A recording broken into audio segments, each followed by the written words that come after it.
guys, welcome back to the studio. We are here in Chattanooga, Tennessee in my home messy studio. Today we are going to be discussing wire wraps. I am a self-taught silversmith and I started out learning the simple basic techniques with wire wrapping. So if you're looking to get into jewelry or if you're looking to get into wire wrapping specifically, you've got to start somewhere. So today I'm going to be showing you a very simple way to make a wire wrapped ring. So here are a few examples of what you can do with just some simple wire and stone. The wire wrap rings that you see are going to be our project for today, but I want to just show you a couple other variations that you can do with your wire.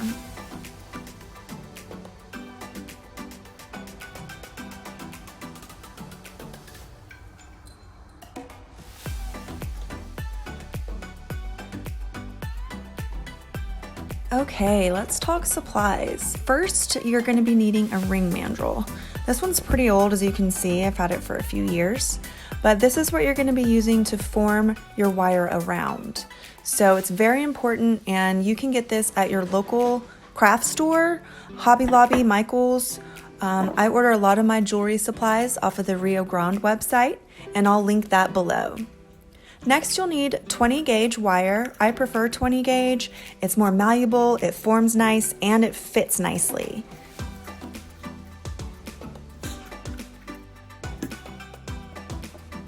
Next up, you're going to be needing a pair of flush cutters. Flush cutters helps keep your cut clean, and they also are going to be needed to shape your ring and to trim up the wire as we form it. These are one of my favorite tools. This here is your needle nose plier. You can use this for forming the ring, shaping the ring, and also wrapping the wire. And I'll demonstrate that next. And of course, last, you need your bead. Today, we're going to be working with beautiful rose quartz.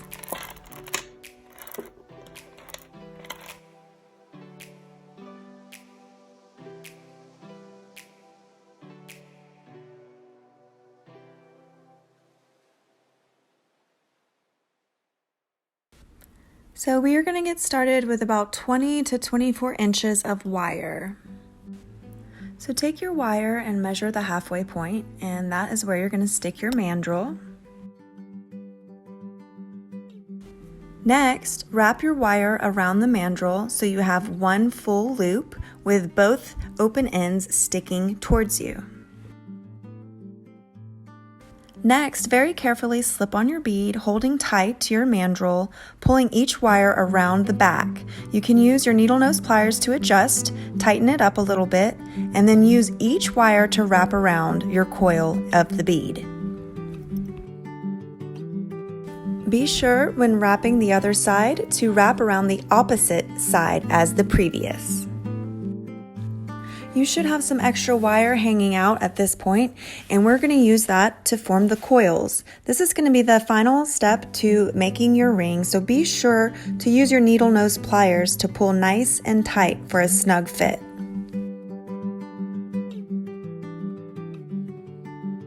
Next up, use your flush cutters to cut the coils and make sure that you have the same amount on each side. For this ring, I chose 3 coils. Usually that makes for a nice snug fit.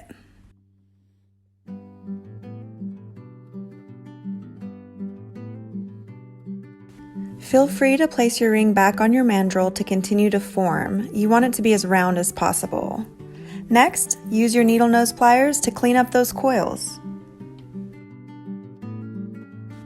Squeeze them in and pinch them tight to the inner part of the ring band. You do not want to scratch yourself or have your customers scratching themselves. And voila, you've made your first wire wrap ring.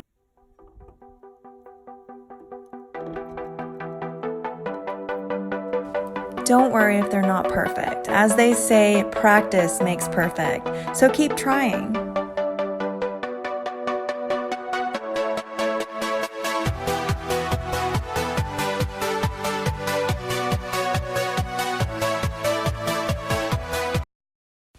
Thank you guys so much for watching my channel today. I hope you enjoyed this video. I hope you learned something new today. If you did like, please be sure to subscribe to my channel. I'm going to be making more videos in the very near future.